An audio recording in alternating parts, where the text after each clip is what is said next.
What if a nation decides to build an entire new capital from scratch? Not a district, not a neighborhood, an entire city of the future, built from the ground up.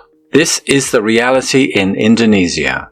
And it's happening right now in the forested region of Borneo. But will Indonesia be able to pull off this $30 billion bet and make history? Or will their plan implode on itself? For the longest time, Jakarta, formerly known as Batavia, had been capital and the largest city of Indonesia. However, this is about to change. Imagine a country moving its entire capital city, not just the government, but carving an entirely new metropolis out of nothing. Deep inside the jungles of Borneo, Indonesia is constructing Nusantara. It will be futuristic. It will be powered by clean energy. It is planned to host up to 2 million people in the long term. It's currently home to 490,000 citizens, and it is set to replace Jakarta. This decision to build a new capital isn't one born on a whim.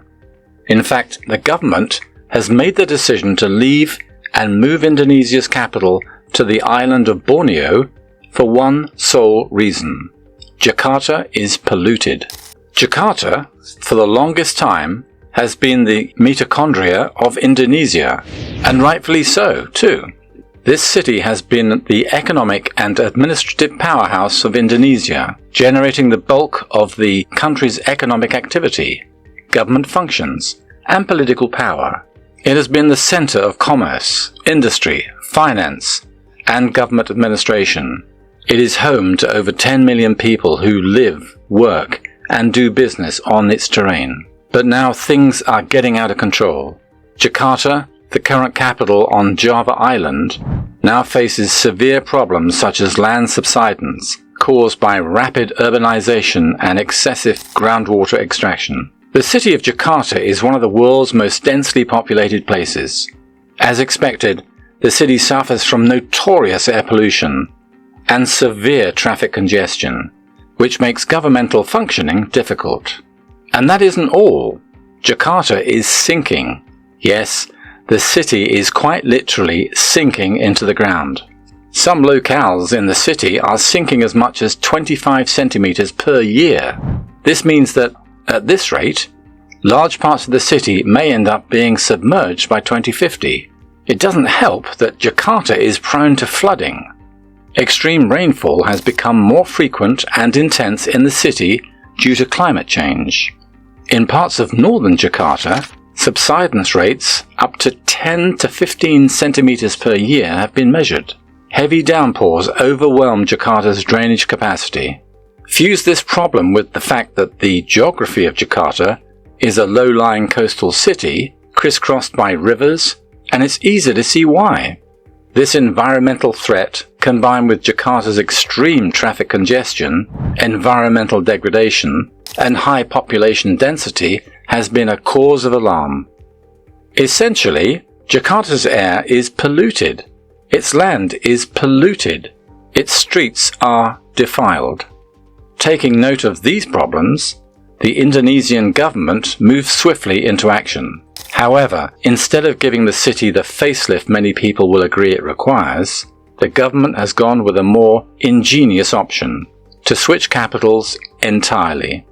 This new city will be everything Jakarta isn't: safe, clean, and fully sustainable. When completed, this city, now known as Nusantara, will be Indonesia's paradise.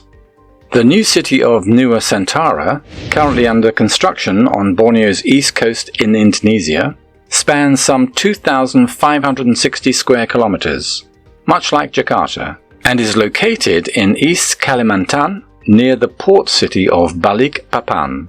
It is divided into 5 core districts: government, business, residential, culture, and nature conservation.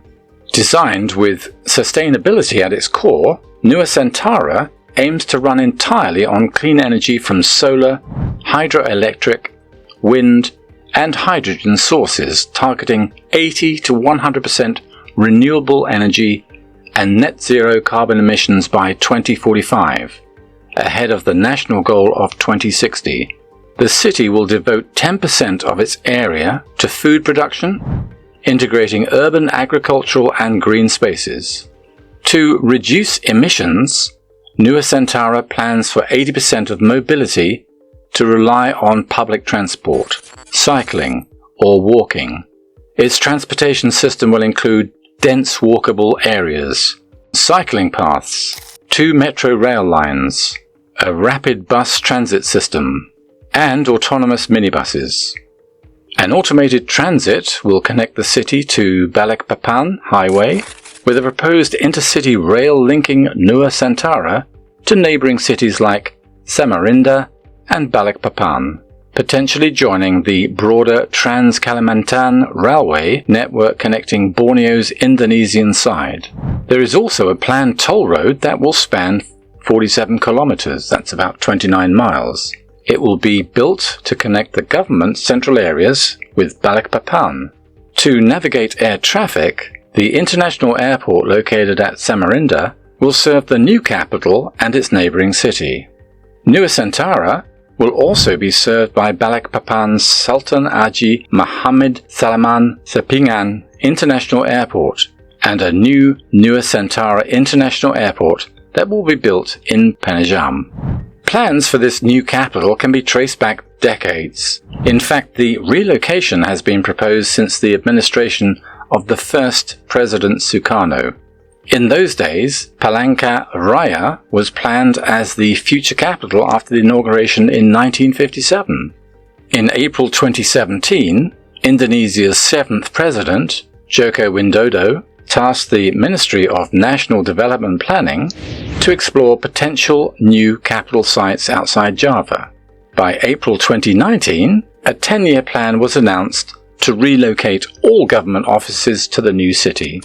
The Capital Relocation Bill was completed by September 2021 and included the creation of a special agency, the Capital City Authority, or Otorita Ibu Kota Negara, responsible for managing the new capital's funding, taxes and assets under presidential oversight. The relocation cost is estimated at 466 trillion rupees. That's around 35 billion US dollars, with the government covering 19% and the rest funded by public, private partnerships and investments from state-owned and private enterprises.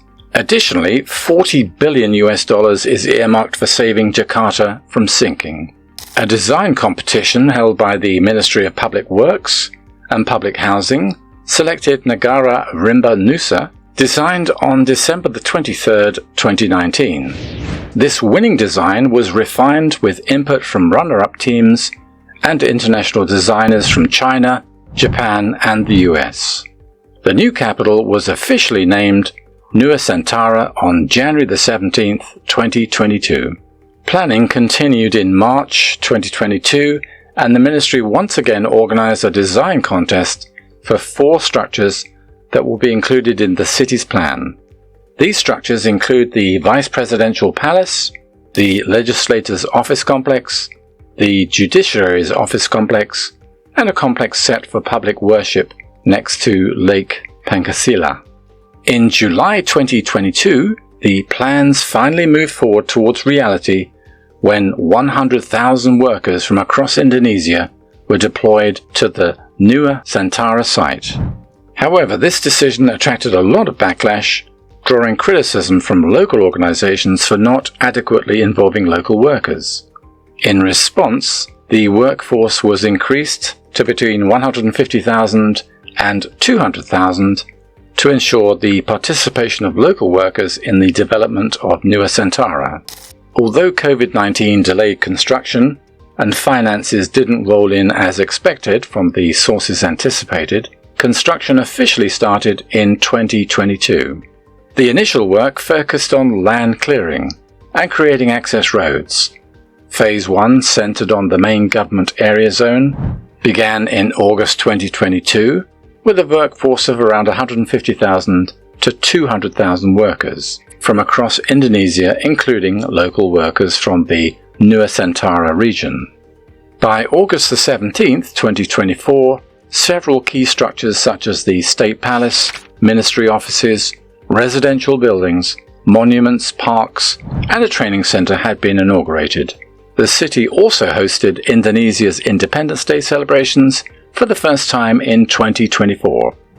Currently, around 20% of the government buildings are completed, about 50% of the core infrastructure is in place, and half of the housing targets have been reached in the core area, 800 to 850 hectares. The city has a population of approximately 490,000 residents. Construction continues towards the planned full completion by 2045 in multiple phases, with political functions expected to be fully operational by 2028. The COVID-19 delay and slow allocation of funds were not the only hurdles that Nusantara project faced in its early stages. The project drew backlashes from skeptics, especially environmentalists, who worried about the impact of building a sprawling 256,000 hectare city down in Borneo's East Kalimantan province. Borneo is home to wildlife such as orangutans, leopards, and gibbons.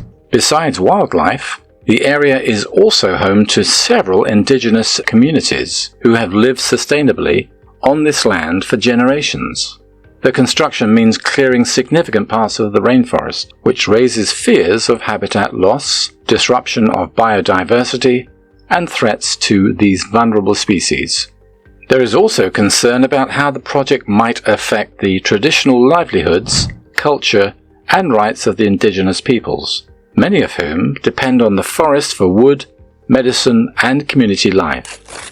The government claims that the Nusantara has been designed to minimize environmental damage by preserving over 75% of the main governmental zone in green space, and they emphasize sustainable urban planning with clean energy and water management. Nonetheless, critics argue that balancing rapid urban development with conservation and indigenous rights is an immense challenge, and the ongoing monitoring of the project's social and environmental impact will be crucial for its success. Nusantara isn't just concrete, steel, and glass. It's Indonesia's vision of a capital built for the future. It's smart, green, and sustainable. A city that could redefine what it means to live in harmony with technology and nature. But building an entire capital from scratch isn't easy. The price tag is enormous. The challenges are enormous. And the world is watching. Will Nusantara rise as the model city of the 21st century? Or will it become another mega project lost to ambition?